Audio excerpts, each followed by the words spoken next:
So, you know, draft comes around and stuff like that. What was, because you knew you were going, you know you were getting drafted at that point. Your name was everywhere. Everybody, like, you were high on a lot of boards. Everybody's so like, you had to have known like that was coming. Mm-hmm. So what was it like nerve wise? How was it like the experience of going through draft combine, going to the combine? Did you visit teams and stuff like that? How did that process go for you?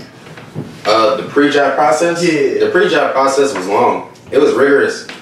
And like you just put your best foot forward. Like it got to the point of like you got interviews, you got the combine, you got the Senior Bowl, you got 30 we didn't have the 30 meetings because COVID, but by the time the draft actually came, like I was like, alright, whatever happens, happens. I go first round, I go undrafted. I know I put my best foot forward. You put the know what I'm saying? Like whatever happens, it's just like the opportunity.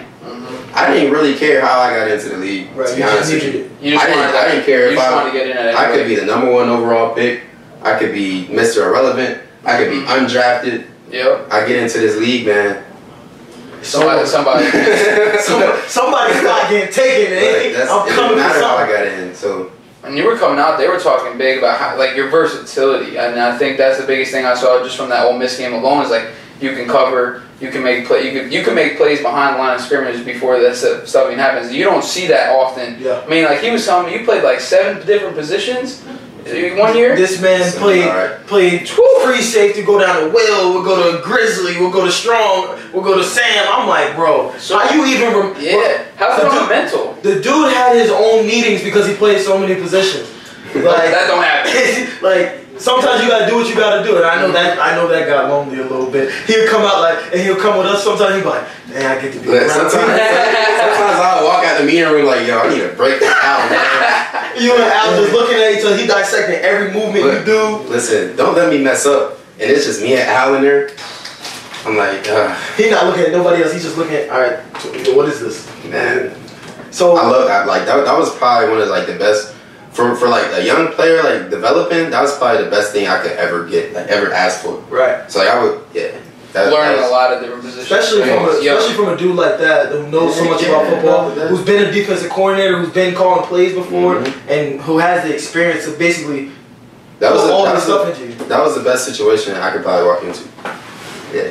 Having to have that own meeting and really dissect the game. Yeah. You learned the game from kind of a coaching aspect at that point because he was only coaching you. Right. You know what I'm saying? And stuff like that. So I think that was pretty cool. And then how was it, coming in as you were a safety in college and then they moved you to backer? How was that transition? And like, was it tough or was it more easier than people made it seem? Really, I just had to be a sponge. Like, my first rep of ever playing linebacker in my entire life was in the NFL. That's nuts. Like, I ain't never played linebacker. Really? I was never in the box. I was never like... Always playing safety? I was always, in college I played straight safety. In high school I played corner and running back. Okay. You know what I'm saying? So I was never a linebacker. Positions. I was never a linebacker, but like, having that one-on-one coaching and just the belief, like, I'm gonna get on this field, I'm gonna make this football team better any way possible. So wherever you need me to go.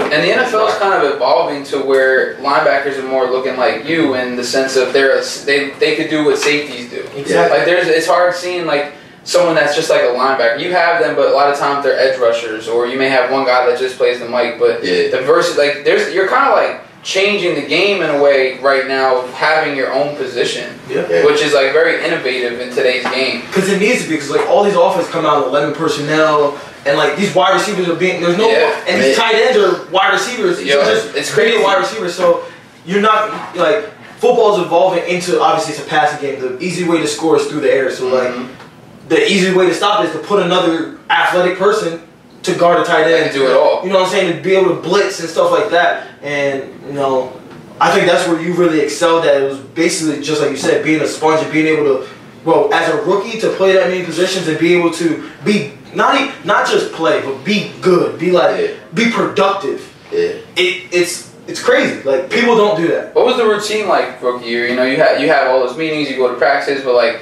is there a lot of extra stuff that you were doing just to kind of stay on top of everything with all that knowledge that you had to soak in? Yeah, there was extra stuff. I didn't Honestly, my rookie year, I didn't really have that much of a real routine. I think that's kind of where I made the step my second year, like as far as understanding like the importance of taking care of my body and like things that I'm doing outside of the building, outside of the facility to help me just be ready to be just the same person every single week, every single day. So that's a big step that I really took my second year. But. Off season. All men are created equal. Some just work harder during the off season. Let's work.